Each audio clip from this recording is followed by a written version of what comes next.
Hey guys, in this video, we're going to be checking out the top 5 best Panasonic cameras that are available on the market for their true quality.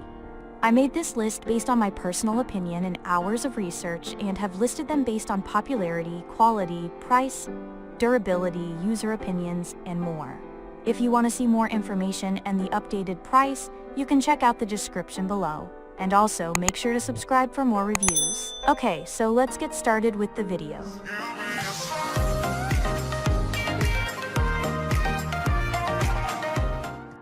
Starting at number 5, we have the Panasonic Lumix S5 II mirrorless camera. The Panasonic Lumix S5 II is the best Panasonic Lumix camera we've tested with a full-frame sensor. It's a knockout hybrid camera with outstanding video specs.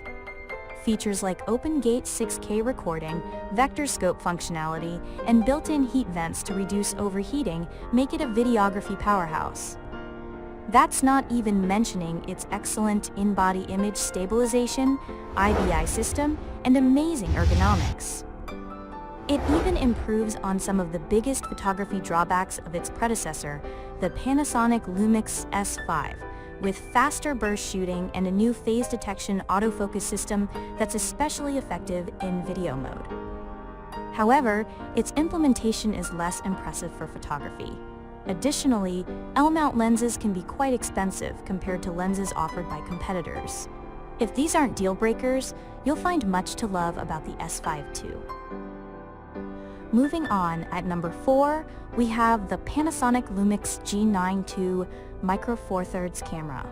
If you've invested in the Micro Four Thirds MFT system, the Panasonic Lumix G9 II is the brand's flagship 4 thirds camera. It looks and feels similar to the Panasonic Lumix S5 II, with excellent ergonomics and a sturdy, weather-sealed build. However, its smaller sensor leaves more room in the body for Panasonic to implement its most effective IBIS. You also get a wide range of compact and relatively affordable lens options within the MFT lens ecosystem. Beyond that, the G9 II uses Panasonic's new phase detection AF, which offers various subject detection modes and does a decent job tracking moving subjects.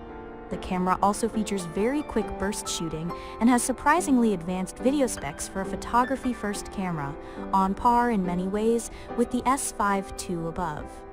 All in all, this is one of the most capable Micro Four Thirds cameras on the market. At number 3, we have the Panasonic Lumix G100 4K mirrorless camera.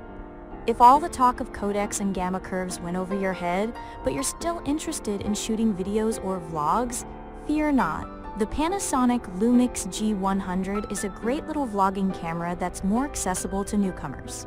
It's much more portable and affordable than the Panasonic Lumix GH6, which is most definitely overkill for many content creators who just need a simple setup to get started. To that end, the G100 is very easy to use, with simple and intuitive controls. For instance, when you flip its screen around to face you, the camera automatically goes into self-shot mode, enabling face/eye detection, audio tracking, and a 3-second recording start timer to make vlogging easier. The unique directional mic is better than most internal camera mics, but you also get a microphone input to attach a dedicated mic if you want better audio.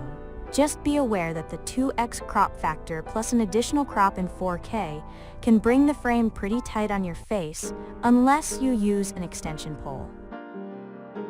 At number 2, we have the Panasonic Lumix FZ1002 20.1 MP digital camera. A bridge camera can be a solid option if you like the convenience of a built-in lens, but still want the shooting experience and ergonomics of a DSLR. Thankfully, Panasonic has you covered with the Lumix FZ1002.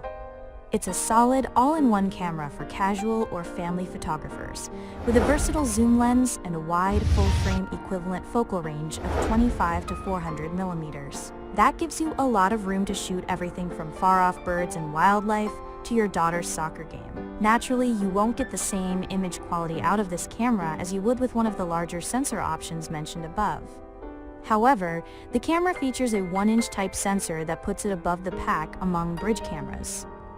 It also has a ton of extra features, including a 4K photo mode that lets you pull stills out of 30 FPS video clips and focus bracketing to give you some flexibility to adjust the focus point after the fact. If you're on a tight budget, the Panasonic Lumix FC80 is a budget bridge camera with a lot of value and a longer zoom range. And finally, at number 1, we have the Panasonic Lumix LX100 Bluetooth camera. While a bridge camera like the Panasonic Lumix FZ1002 gives you the convenience of a built-in lens, it isn't especially portable. If you want something you can easily carry around for street photography or travel, the Panasonic Lumix LX102 is an excellent choice. Unfortunately, it's discontinued, so you'll have to find one on the used market, but it's still one of the best point-and-shoots Panasonic has produced. It's a premium option aimed more at enthusiasts, with dedicated exposure dials that give you more hands-on control over settings. The camera also stands out among point-and-shoots for its multi-aspect sensor. It uses a micro four thirds sensor that's larger than the lens's imaging circle, which lets you adjust the aspect ratio of your photos without affecting the camera's diagonal field of view. That basically means it's making more effective use of the sensor's resolution when using different aspect ratios. Thanks for watching, guys. I hope you liked this video. If this video was helpful to you, please make sure to like, comment, and subscribe. If you have any questions related to this product, you can leave a comment down below. I will get back to you as soon as possible.